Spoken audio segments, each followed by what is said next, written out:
Welcome into another hour of CBS Sports HQ. I'm Jeremy St. Louis in our Fort Lauderdale studios, and it is a mock draft Monday. So that means that Gary Parrish and Matt Babcock are here alongside me as we talk about the latest NBA mock drafts. Tim Doyle and Coach Avery Johnson will join us shortly as well. Both Gary and Matt have been mock drafting stars. We make our way through basketball's return. Gary's latest mock went up on CBSSports.com this morning. So, Gary, I'll start there with you.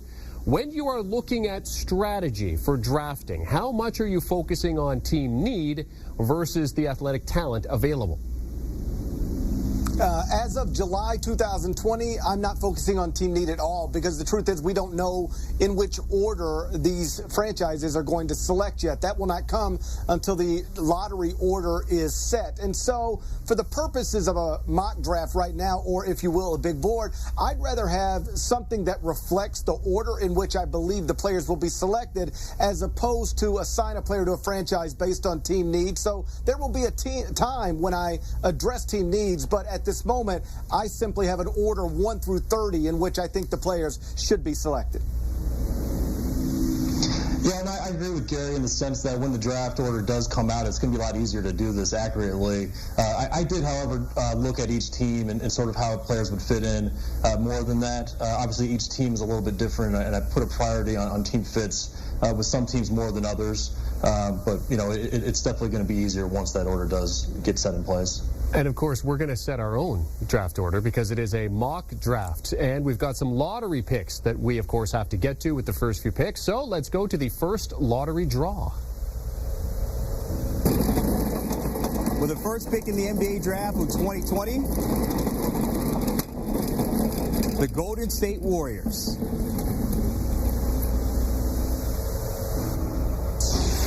All right, thank you very much, Brandon. Let's now welcome in CBS Sports NBA analyst Avery Johnson. Coach, if you are the Warriors here, you've got the first overall pick in the lottery based on what you're seeing versus what you need. Are you keeping or are you trading this pick?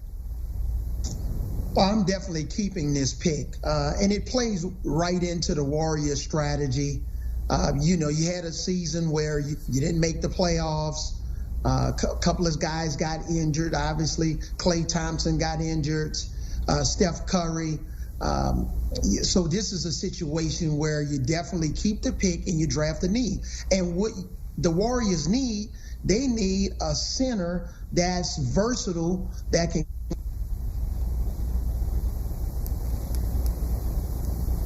any shot blocking at the rim. And because they need this type of skill set, I would definitely draft James Wiseman if my former teammate Steve Kerr, the coach of the Warriors, would call and ask my opinion. Okay, so Coach is going to take James Wiseman here. And, I mean, how do you see a guy like Wiseman fitting into this team right off the bat? Well, this team, you know, when you lose a Kevin Durant, obviously, you know, Wiseman is not Kevin Durant. But you know, you need a guy that can help protect the rim. You got to be able to throw the ball inside because there are some nights in the 82-game stretch, maybe when the jump shots aren't falling as prolific as Steph Curry and Klay Thompson are, the best backcourt to ever in terms of shooting, the best shooting backcourt, but you got to have some versatility in your game to be able to go inside. But at the same time, James Wiseman, this is a kid that I offered a scholarship to back when he was in 9th grade, when he was in high school in Nashville, when I was coaching at Alabama. So I saw his talent, and as we projected him forward, he was going to be a center that can play inside and out. And as he continue to develop his outside game, and Steph Curry, those guys are able to slash to the basket, it just makes the Warriors even more harder to guard. So you're a guy who knows all about Mr. Wiseman. Let's bring back Matt and Gary. First of all, we'll take a look at the projected Warriors starting lineup. And you have Steph Curry, of course, coming back from the knee injury. A big part of what they do in terms of their success. Klay Thompson as well, Wiggins, Green, and Marquise Chris. And let's go to the first pick here. Let's start with Matt Babcock, since Coach Avery did mention Mr. Wiseman. Matt, give us your pick for the Warriors here first overall. Well, I'm going with James Wiseman, and I'm happy to see that Coach Johnson and I are getting off to a good head start today. And I agree with him. He fits a need, and the Warriors are in an interesting spot where they're going to be returning Steph Curry and Klay Thompson with Draymond Green, which has been one of the most successful trios in NBA history. And putting a guy that's a plug-and-play guy that's not going to affect those guys' roles, as opposed to bringing in a ball-dominant guard, which would really shake things up. So I'm going with Wiseman, and I think it will help them contend for championships the next couple of years and be a long-term building block. I don't like disagreeing with two smart guys like Avery and Matt, and I understand that Wiseman does fit an obvious team need, but at the top of any draft, my philosophy has always been take the guy who you think's got the best chance to be a star regardless of team need. And I think in this particular draft, that guy is LaMelo Ball. With Wiseman, sure, he fits a team need and, as Matt pointed out, doesn't disrupt anybody's role, as when we're talking about Draymond or Klay or Steph. But I can also envision a scenario where LaMelo Ball bringing the ball up in transition with two of the greatest shooters of all time on each side of him makes a lot of sense as well. In terms of talent, basketball IQ, playmaking ability, passing ability, LaMelo Ball checks all of those boxes. And whereas, like Coach said, the physical attributes of James Wiseman are undeniable. I mean, his size, athleticism, the way he runs, it's all there.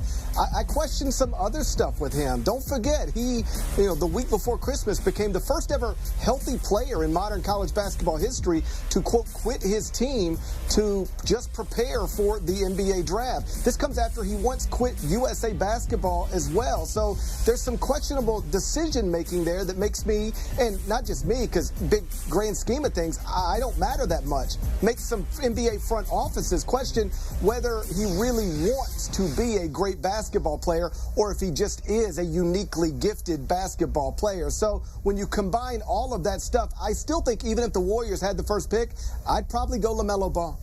All right, Matt Babcock takes James Wiseman, Gary Parrish taking LaMelo Ball. Let's go to the second lottery pick. With the second pick in the 2020 NBA draft, the Minnesota Timberwolves. They try to find that piece to go with D'Angelo Russell and Karl Anthony Towns. All right, thank you very much, Brandon. So there you go. And this is an interesting one here because you guys are both in agreement in terms of who should be taken with this pick for the Minnesota Timberwolves. Gary, I'll start with you.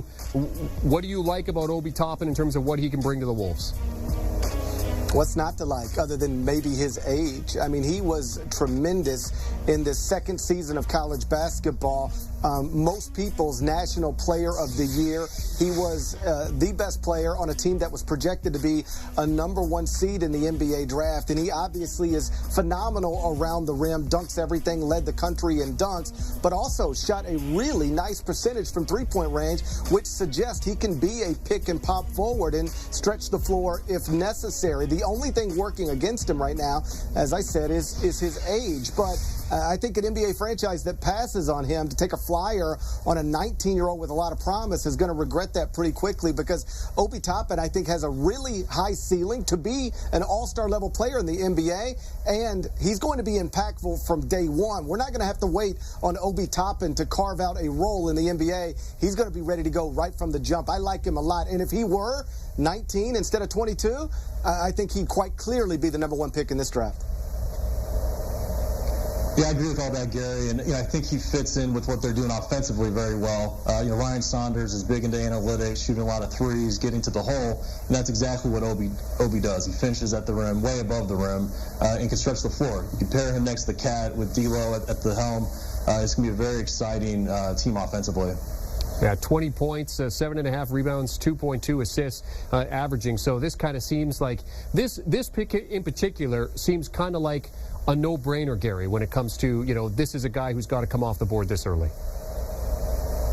I think so. Again, I know some people will look at the age and try to project what a 19-year-old available in this draft would have looked like in college basketball at the same age. And I understand all of that. It does matter. I'm not trying to discount it completely, but I just don't know how you, in a draft that is widely considered to be light at the top, pass too often on a guy like Obi Toppin, who, again, showed real star potential, real growth from high school to just, his second year of playing college basketball. Keep in mind, this was a 0-star recruit coming out of high school. Actually did a year of prep school because he really didn't have great offers. So he has developed at a rapid pace, grown in inordinate number of inches while keeping some of the guard skills that he had when he was a younger player. I like him a lot. I don't see how he's not a very good NBA player, and the potential for greatness is obviously there. All right, so you disagree on the first pick, but you agree on the second pick. Let's go to the third lottery pick. With the third pick in the NBA draft,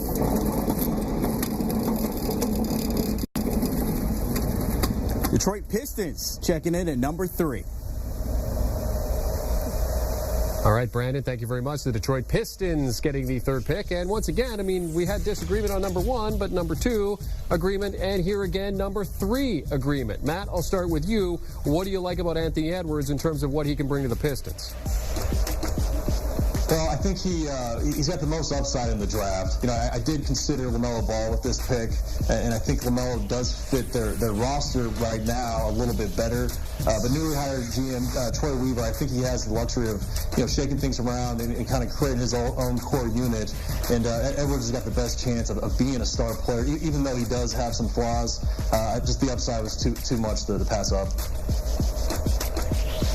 We saw him in his one season of college basketball, Anthony Edwards, really have some bright spots. There was one game out in Maui where he was making shots and plays from all over the court. But if you watched every Georgia game, and I'm not sure many people did other than Georgia fans, the truth is he was wildly inconsistent and inefficient, didn't shoot well in general, didn't shoot well from three-point range, and so obviously that was disappointing to some degree. And keep in mind, he did all this for a team that was likely to miss the NCAA tournament, but again, in a draft devoid of high-level talent, you just can't pass on this guy too often. He's a guy with incredible size for his position, suggests he can guard 3 positions on the defensive end of the court. He is a playmaker. He's explosive, especially in transition. And though he is very young, his body is already physically mature, big, strong, athletic guard. And so I understand some people's concerns with his one season at Georgia. He was not a college basketball star. He was a college basketball player who had some really nice moments. But like Matt said, the upside, the potential is undeniable, and that's why I just couldn't see him going outside of the top 3 in this draft.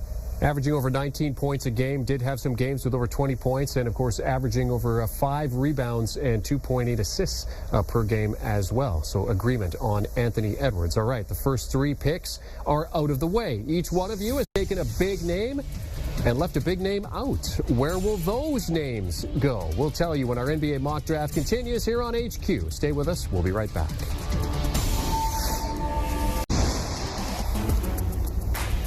And we are talking college basketball in terms of the NBA mock drafts. It is a mock draft Monday here on CBS Sports HQ. Here are the first 3 picks that have been done by Gary Parrish and Matt Babcock. LaMelo Ball, Obi Toppin, and Anthony Edwards going for Gary. James Wiseman top of the board for Matt. And they both agree on Toppin and Edwards at 2 and 3. And for more, let's now welcome in Tim Doyle, who joins us from the Windy City of Chicago. Tim, you've seen the first 3 picks made by Gary and Matt. What is your reaction here? Gary has Wiseman falling. Matt has Melo falling. What are your thoughts on the move so far? Can we get Steph Curry and Klay Thompson on the line? Because I would really want to know how they want to age. And this is a really tough decision because Draymond Green went out and said James Wiseman would fit in perfectly. And looking at their roster, he's right. He would. And at 7'1", you're guaranteed to get a guy who's athletic, can run the floor, block shots, and rebound, okay? But you got to also look at LaMelo Ball, and can he be, let's just say that's Steve Young behind Joe Montana, or a little modern-day Jimmy Garoppolo behind the Tom Brady? Can Steph Curry, Klay Thompson, can they mold a LaMelo Ball? Is he the best fit for the Warriors? No. But can't you see Steph Curry, as he gets a little bit older, have a tough time running off those screens? And now you got a guy like LaMelo Ball who, against professionals, in the Australian National Basketball League, averaged 17 points, 7 rebounds, and 7 assists. I've played down in that league. It is really physical. Guys that play Aussie League footballs, his elbows flying everywhere. And here's a kid that really has a great understanding for the game. And if LaMelo Ball goes to the right situation, if I was him, I'd want to go to that winning culture of Golden State. Because if he goes to, let's just say, the Knicks, ooh, the Pistons, ooh, another organization going nowhere, the Timberwolves, ooh. Like, wouldn't you want to go play with guys that have won championships, watch their work ethic, learn from them? If I'm LaMelo Ball, Golden State is actually where I want to go. But as far as these two guys, really interesting storyline who they go with. Anthony Edwards is another big-time scorer, is guaranteed to average 20 points a game in the NBA. But Wiseman or Ball, if I'm Ball, I want to go to Golden State. Okay, so then, Tim, who's your best available at this point? Who's the guy you're looking at? You know, I think a guy like Anthony Edwards, you heard Matt Babcock say it, he's guaranteed to get you 20 a game. I mean, that's hard to kind of fall by the wayside. You got an NBA player who's 6'5", and just ask Tom Izzo in Michigan State, when he dropped 37, it seemed like every single one of those points were in the second half out in Maui. He has an NBA body. He's had games in the college level where he had 15 rebounds. I think he's well put together. I think he may be the safest guy in this whole NBA draft because he's guaranteed to be a walking bucket at the next level. So I think a guy like Anthony Edwards, wherever he goes among the top 3, I think it's a really safe pick. All right, Tim likes Anthony Edwards. Good stuff, Tim. Thank you very much. And, of course, with that, we've got the 4th lottery draw to come. Brandon. With the 4th pick in the NBA draft, the Atlanta Hawks, as they try to find some magic with Trae Young. All right, thanks, Brandon. So, one of you has Wiseman down the board. One of you has Ball down the board. Gary, let's start with you. Who are you taking with this pick? I'm taking James Wiseman. Listen, I've expressed my concerns about him. You know, the idea that he would quit on his teammates in the middle of a season when he was really close to coming back from that suspension, I know soured him with a lot of the Memphis players, some of the Memphis coaches, and that is a thing that I am certain has concerned some NBA franchises. But at some point, when you are built the way he's built, put together the way he's put together, when you can run and jump and block shots and dunk stuff at the rim the way he can, you just can't slip too far in a draft. And so to be clear, understand why somebody else might take him number 1. I see all of the things everybody else sees, but I do not understand how he could slip much further than 4 or 5 in a draft, and that's why I would have him going 4th right here. Yeah, great pick, Gary. I also took the same approach with taking Onyeka Okongwu, big guy, anchor for the Hawks. I think the biggest question people will have with both of our picks is, they just recently traded for Clint Capella. And Clint Capella's a nice player. My thought on that is that he did benefit from being in the Houston Rockets 7 seconds offense where, it generates more possessions and naturally inflates guys' stats. And so he's a good player, but not enough to not take a guy like Wiseman or Okongwu, and so that's what I went with. Gary, I want to go back to you just for a second with Wiseman, and I just want to quickly just ask you. You talk about, the fact that the quitting on his team and that kind of thing. Do you think that there's a sense that he's used that as a learning experience as he makes that jump to the next level? I would hope so, but I will say when he talked about it for the first time publicly, the stories that he provided just didn't pass the smell test. I'm not interested in calling a young man a liar, but I don't believe his publicly expressed motivations for leaving the Memphis program when he did were the actual reasons that he left the program when he did. And so what I've long thought is that he needs to address it head on and perhaps provide a story where he simply says, I was tired of dealing with the NCAA mess. It was a real distraction for me. And at that point, I didn't feel like I was a part of anything and I needed to walk away. Could I have handled it better? Perhaps, but I just didn't want to be caught up in an NCAA situation any longer. He said a version description of that, but then added in details that, again, don't make much sense. So I think the best thing James can do is just address it head on, acknowledge that sometimes when you're a teenager, you don't make the best decisions, and then promise to learn from it. If he does all of those things, I'm happy to nod approval, just like I think most other people would. All right, so Gary's going with Wiseman there. Okongwu goes to Matt. We're not done with Okongwu. Let's go to Cleveland. They have number 5. Gary, who's off for you? I went with Onyeka Okongwu for the same reasons that Matt pointed out. This is a guy who, coming out of high school, was not considered a one-and-done lottery pick, but he was really great at USC in his one season of college basketball. Operated a little off of the national radar because he was way out west and playing for an unranked team, but, you know, had good numbers, shot like 62% from the field. And the difference between him and Wiseman, I think, is that Wiseman's a center and really nothing but a center. And in the modern NBA, there's never been less value on that specific position in the history of college basketball than there is right now.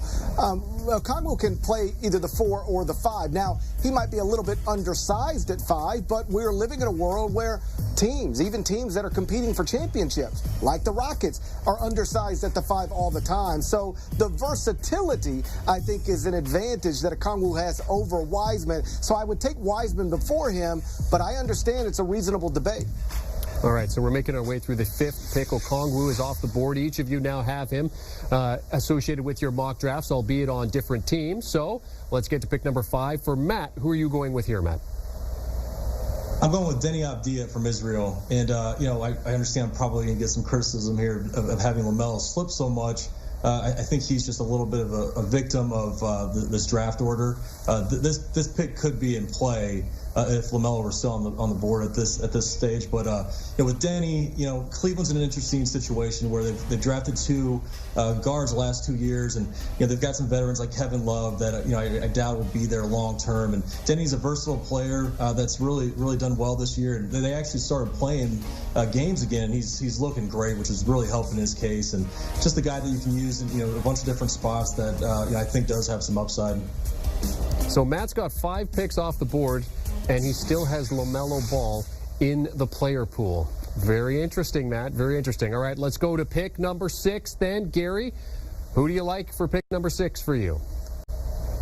I've got the guy who Matt had going 5th, Denny Avdia. He is somebody who is skilled enough to play on the wing, but big enough to play power forward. So he's a really versatile combo forward, incredible playmaker. And though he has been an inconsistent shooter throughout his teenage years, they've worked on mechanics. He has gotten better, and there is undeniable room for growth there. And so, listen, we can disagree on the order of things, but I think Matt and I, you know, primarily agree on the top 5, 6, 7 players in this draft. And for both of us, I think Denny's got to be in the top 6. He should be the first true international player taken off the board.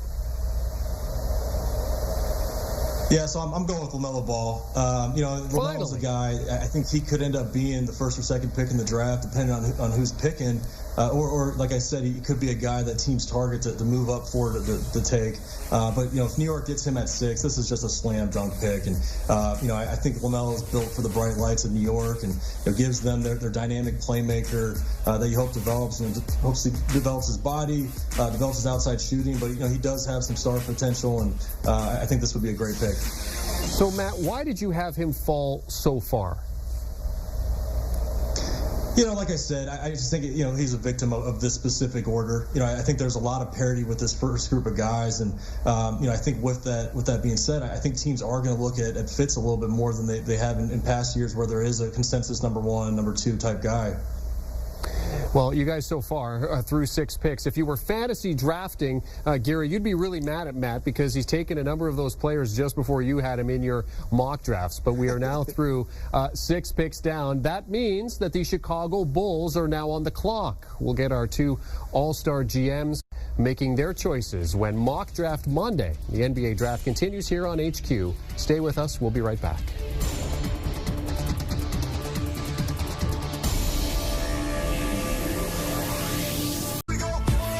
It is a Mock Draft Monday here on CBS Sports HQ as we are mock drafting for the NBA, and here are the first 6 rounds, picks anyways, done by Gary Parrish and our Matt Babcock. LaMelo Ball and James Wiseman both fell down the board for the different fellas, but Ball finally came off the board going to the Knicks for Matt Babcock. James Wiseman went 4th to the Hawks for Gary Parrish.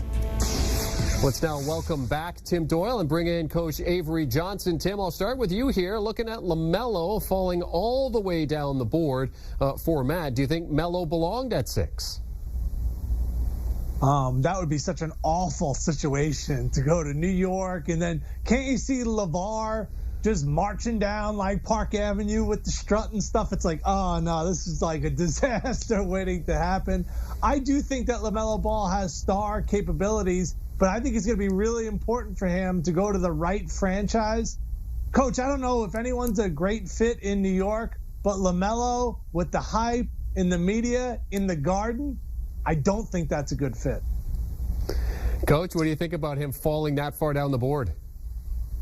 Well, I agree with my buddy Tim Doyle on horse racing and whether a horse is capable of winning wire to wire or coming down the stretch at Belmont, but I disagree with him here.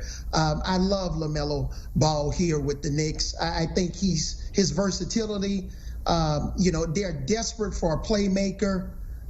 You're going to have a new coaching staff in place, and they need somebody that's box office. And, this kid arguably is the most recognizable player in this draft. And sure, you're going to get his dad, LaVar, but, LaVar can keep Tim company at Aqueduct. But I love this pick, his size. Sure, he has to get a little bit stronger, but the way he can break down defenses, he's a really good pick and roll player.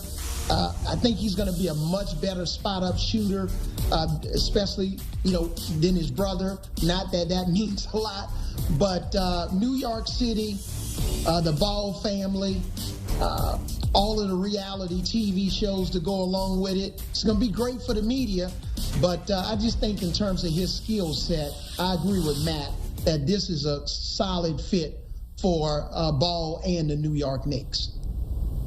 Yeah, a basketball game, Coach, is only about 2 hours long. There's a lot of hours in the day to, let's just say, get in some trouble in New York City. I know you can get in trouble in any city, but that is a city that does not sleep. I agree. I think he's a big-time talent that could be an NBA All-Star one day. But New York, I just think that's a horrible, horrible fit at this point in his career. And Tim doesn't want him going to a losing situation. Tim wants him in a winning situation. Tim, give me your biggest takeaway from the first 6 picks that you've seen so far. Yeah, Denny Avila is a guy who, everyone's going to butcher this, all right? They called Tony Kukoc Tony Kukachi, so sorry about that, Avila. I'll eventually learn your name when you're scoring real buckets in the NBA, okay? But until that point, this is a guy who has a huge upside, and like LaMelo Ball, is playing against professionals versus just college kids who have no sign of her taking that next leap. The talent is abundant. He's got an amazing feel for the game. And, Coach, I hope we're all not just sitting here in about a year and a half from now being like, didn't we just see this with Luka Doncic? How the heck did we end up passing on this guy? Because he's been so effective at such a high level right now. I know the Warriors and Bob Myers are certainly kicking the tires at number 1 if they get that pick to bring this guy in because he's so versatile. He has such a great feel. He can shoot the basketball. Doesn't that sound like Luka Doncic? I hope we're not looking at this pick of how did Avila drop, whatever you want to call him, Coach. How did he drop all the way far down this draft? Well, Tim, you can call him whatever you want, and I agree with you. Let's allow him to score an NBA basket first before we actually get his name correct. But, the Dallas Mavericks had this happen to them twice in Mark Cuban's tenure as an owner. If you remember back, during the Dirk Nowitzki draft, where the Milwaukee Bucks flipped that pick with Dallas, and Dallas ended up landing Dirk Nowitzki, and he's a legend and a Hall of Famer, NBA champion. I had a chance to coach him in 2006 when he was the MVP. And then again with Luka Doncic, you talk about the trade the Dallas Mavericks made with the Atlanta Hawks, and now that landed Luka, who definitely is the best player, in that draft, and a kid that's going to be a perennial first-team All-NBA player, perennial NBA All-Star, with a team, when you compare him with Kristaps Porzingis, that's got one of the best 1-2 punches in basketball. So this could be a situation where teams better do their homework and make sure that they do not allow a future Dirk Nowitzki or Luka Doncic to slip through their hands. Deni Avdija. That's what I'm going with to start. Deni Avdija. Okay, the Chicago Bulls are now on the clock at number 7. Tim, you'll get it. Don't worry. Don't worry. You'll get it figured out. Do you see the Bulls, Coach? I'll come here for you. Come to you for this. Do you see the Bulls staying at 7, or should they be a team that's making a move here? The Bulls definitely have.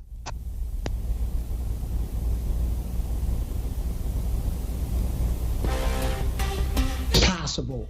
And the way you do it, a player Chris Dunn, who significantly underachieved in his NBA career. You need some size in the backcourt with Kobe White. Zach LaVine, I like to see him, more at the 3 spot.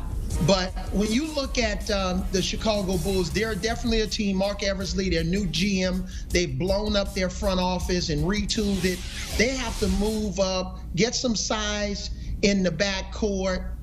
Kobe White is an outstanding young prospect, but to stay at 7, I don't think they're going to get the player that's going to be a game changer for them and move the needle a little bit if they stay where they are.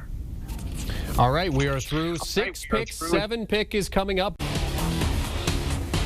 Thank you very much, Amanda. Let's now welcome back Matt Babcock and Gary Parrish as we continue Mock Draft Monday here on CBS Sports HQ. We've made our way through 6 picks in our NBA mock draft. Of course, you can see Gary's latest mock up on CBSSports.com. We're into the rapid-fire part of the mock draft here. So, Matt, let's start with you. Looking at picks 7 through 11, give us your choices.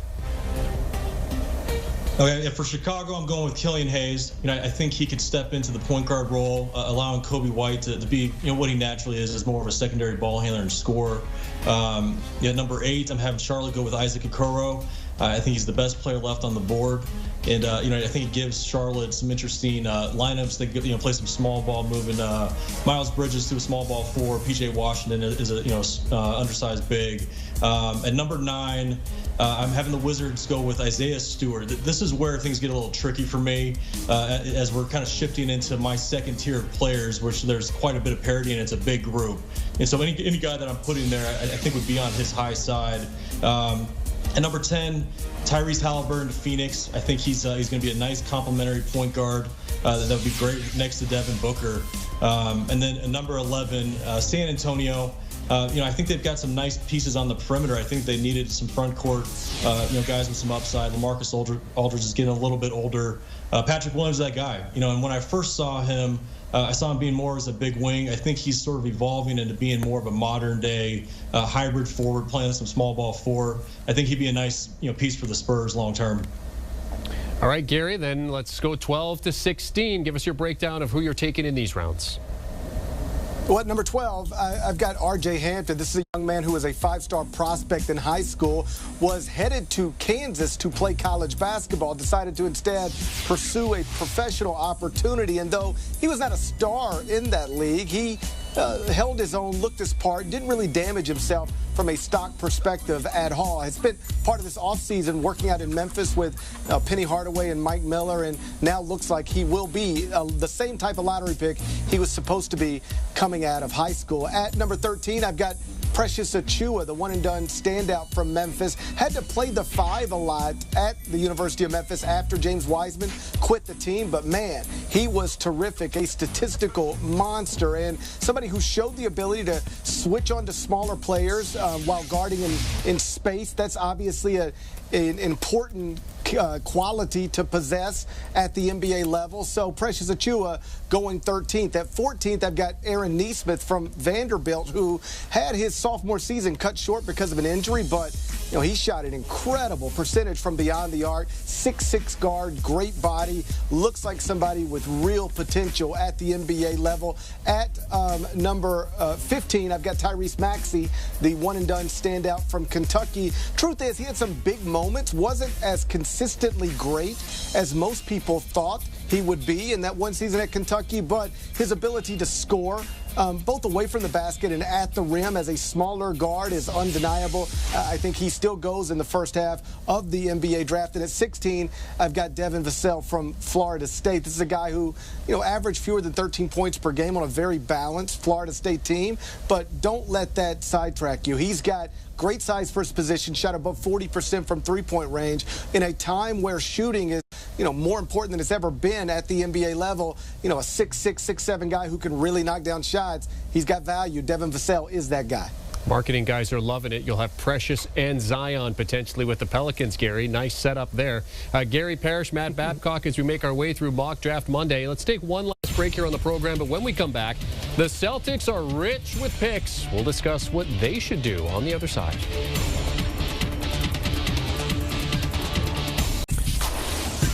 Welcome back to CBS Sports HQ as we get through Mock Draft Monday here, talking NBA with Gary Parrish and Matt Babcock.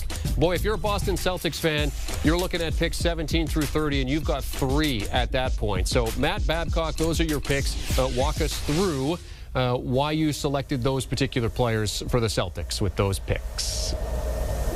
Well, Danny Ainge has done a great job of stockpiling assets, and now he's going to have, the luxury of sorting out which ones he wants to commit to long term. And so adding 3 rookies is challenging. So you really need to have the foresight of who do they think could crack their rotation in the next couple of years. Cassius Stanley's a guy that I think is somewhat underrated, at least from a media standpoint. He's arguably the best athlete in the draft. I mean, he just jumps out of the gym, and I thought it was pretty impressive that he stepped into Duke and accepted a role as playing more as a wing, whereas in high school he was a combo guard, and he hit 100% of his three-pointers this year off assisted catch-and-shoot opportunities. And I think he's a guy that, with his athleticism and his ability to accept in a role, I think he's going to succeed. And then with Vernon Carey and Jalen Smith, just kind of gives them some depth up front, and you hope they, kind of develop and can kind of work into their rotation and just give them some overall depth. And Gary, for your picks, who do you like for the Celtics here? The thing that stands out to me, and I'll maybe ask you about this when you're done your picks, is the fact that there is such a differentiation between the two here. But Gary, take us through your picks here. 17 through 30, the 3 picks for the Celtics. At 17, I've got Theo Maledon, who is just at that point in the draft, from my perspective, best prospect available. Simple as that. And then when you get down to 26 and 30, I've got them taking a couple of bigs from highly successful programs, 2 guys that were incredibly productive this past college basketball season.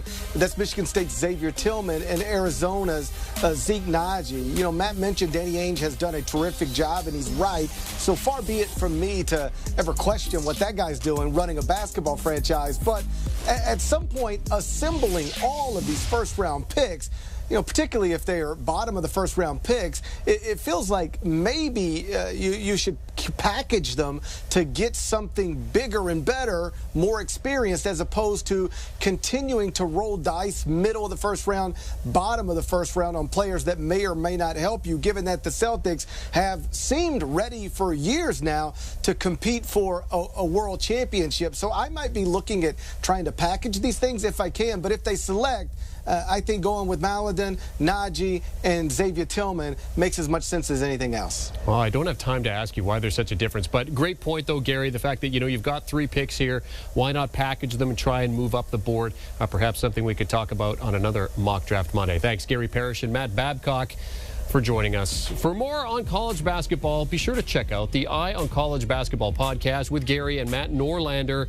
Of course, they're going to be talking about mock drafts and where players are kind of looking and heading, and of course, what's coming up as college basketball looks to return. You can download and subscribe wherever you get your preferred audio. Let's welcome back our Tim Doyle to talk sleepers. Tim, everyone loves a good sleeper pick. There's always players you like, players you don't like. Who is a player that you like here that maybe is not being considered? Yeah, hold on to this tape, okay? Because you know someone out there said, there's this guy in Greece named Giannis Antetokounmpo, and he could be pretty good at some point. Well, it turns out he's been really good, okay? Like, you want to try to find that sleeper in the draft. I don't think that these guys are going to morph into a Giannis Antetokounmpo that everyone's learned their name. But I'll give you three guys, starting with Tyrese Halliburton. I mean, this guy is skinny, and I mean really skinny, okay? And he shoots the ball kind of like Steph Curry if you watch his form. It's almost like he's not strong enough to shoot it, but when he shoots it, it goes in at a really high clip. He's got an amazing basketball IQ. He's an excellent passer. He's still growing, and I think his ceiling is incredibly high. Next, we'll go to Devin Vassell. We'll get that pronunciation right at some point. He is a D&3 guy for Florida State, meaning he has a role.